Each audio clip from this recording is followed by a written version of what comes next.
In the 1980s, Los Angeles became the unexpected epicenter of a crisis that would shake public trust, transform communities, and spark decades of debate as LLEGATIOMs emerged that covert operations and the global war on drugs were intertwined in ways the public could barely comprehend, giving rise to what would later be called the CIA crack cocaine conspiracy. At the heart of the controversy were claims that certain elements within the U.S. intelligence community had turned a blind eye to, or even indirectly facilitated, the flow of cocaine into urban neighborhoods, using profits from the drug trade to fund clandestine international operations, particularly in Central America, during a period of intense geopolitical tension and anti-communist intervention.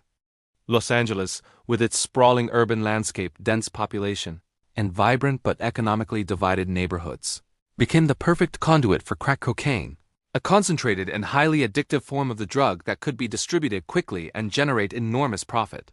Dealers, local gangs, and street-level networks expanded almost overnight, fueled by demand, while the drug's rapid circulation transformed communities, creating cycles of addiction, economic strain, and social disruption that disproportionately affected marginalized populations.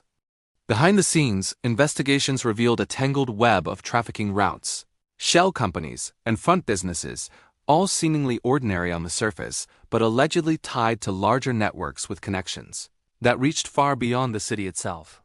Journalists, activists, and concerned citizens began to document patterns that suggested systemic negligence or complicity, raising questions about accountability, oversight, and the ethical boundaries of intelligence operations. At the same time, law enforcement agencies were confronted with an unprecedented challenge: stopping a drug epidemic while navigating allegations that some of the same forces they depended upon for intelligence and coordination may have been implicated in the very networks they sought to dismantle.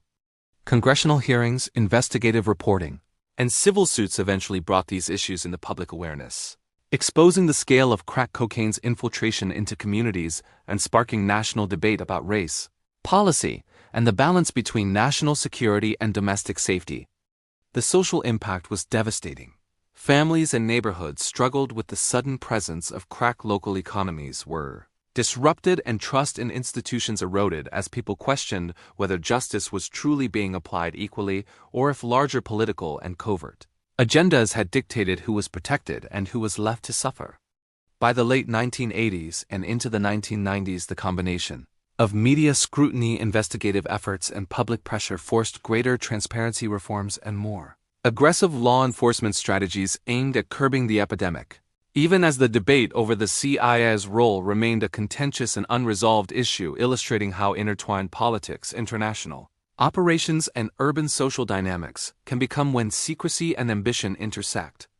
Ultimately, the alleged CIA crack cocaine connections in Los Angeles serve as a complex case study in the unintended consequences of clandestine operations, the vulnerabilities of urban communities to global forces, and the ways in which power, secrecy, and profit can ripple through society, leaving a legacy that reshaped perceptions of government accountability, drug policy, and the human cost of geopolitical strategy, all while embedding the story into the city's history as a cautionary tale of ambition, ethics, and the far-reaching impact of decisions made in the shadows.